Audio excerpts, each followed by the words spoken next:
मैं भी ऐतराज है मुझे बताओ किस देश जाना है। मुझे भी बहुत से रंग से ऐतराज है, एक रंगा से ऐतराज है, काले चश्मे से पहन करके होली खेलने से ऐतराज है। उन सवालों को लेकर के समाजवादियों ने हमेशा बुंदेलखंड की जनता को राहत देने का काम किया है। सड़क अच्छी बने, मंडियां बने, जो यहाँ की पैदावार है उसकी सही कीमत मिले। और मुझे याद होगा, अब में से साथियों को ये इस बात का पता होगा कि जब सरकार का समय आखिरी आ गया था तो तेलंगाना के मुख्यमंत्री जी उस समय गांव-गांव नल लगाने की व्यवस्था कर रहे थे। वही योजना हम लोगों ने यहां आकर के शुरू की थी, जो आज पाइप वाटर सप्लाई योजना चल रही है। घर घर नल पहुंचाने की, घर घर जल पहुंचाने की स्कीम चल रही है। आपको याद होगा, सबसे पहले इसी यहीं के एक डैम जो बगल में है वहां से पानी ला करके राट तक पाइप वाटर सप्लाई की योजना बनी थी। वो शुरू हो गई होती तो न केवल राट कस्बे को बल्कि रास्ते में जितने भी गांव पड़ते सभी को शुद्ध अच्छा पानी पीने का मिल जाता। सरकारी आंकड़े बीजेपी के हैं, मेरे आंकड़े नहीं है, बीजेपी के आंकड़े हैं। जो कहते हैं कि ये आंकड़े बेहतर हो गए, लेकिन सच्चाई ये है कि उत्तर प्रदेश को आज बेरोजगार नौजवानों की फौज बना करके तैयार कर दी बीजेपी के लोगों ने।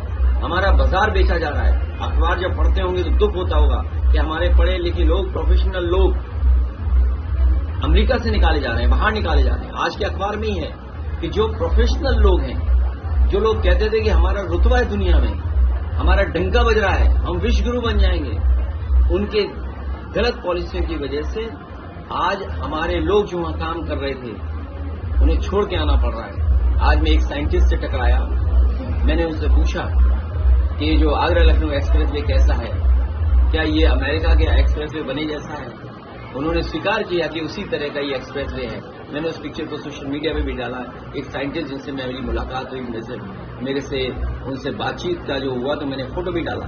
तो सोचिए, अमेरिका के साइंटिस्ट ये कहने रहे हैं और कह रहे हैं कि एक्सप्रेसवे जो आगरा लखनऊ का बना है वो कम से कम उस क्वालिटी का है। और आप याद कीजिएगा, जिस समय मैं सड़कें बना रहा था उस समय मैं कहता था कि अमेरिका ने सड़कें बनाई और सड़कें अमेरिका बना दिया।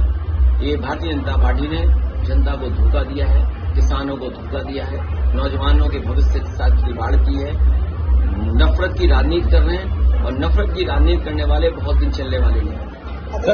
हमारे अगर वो 80 और 20 की बात कर रहे हैं तो वो योगी नहीं है। योगी की परिभाषा वो बताएं जो 80-20 कर रहे हैं। अगर 80-20 की या बंटवारे की बात योगी नहीं कर सकता, इसका मतलब वो योगी नहीं है। कपड़े पहनने से कोई योगी नहीं बनता है, विचार से योगी बनता है, अपने काम करने के तरीके से योगी बनता है। और अगर हम गीता का माने, जो हमारी गीता में लिखा है, उससे बड़ा धर्म की किताब कोई हमारी नहीं है। योगी वही होता है जो दुख दूसरे का समझे, दूसरे का दुख अपना समझे, वो योगी होता है। क्या ये मुख्यमंत्री दूसरों का दुख समझ पा रहे हैं? सर, संजय निषाद कैबिनेट मंत्री हैं। मैं भी ऐतराज है मुझे बताओ किस देश जाना है। मुझे भी बहुत से रंग से ऐतराज है, एक रंगा से ऐतराज है, काले चश्मे से पहन करके होली खेलने से ऐतराज है।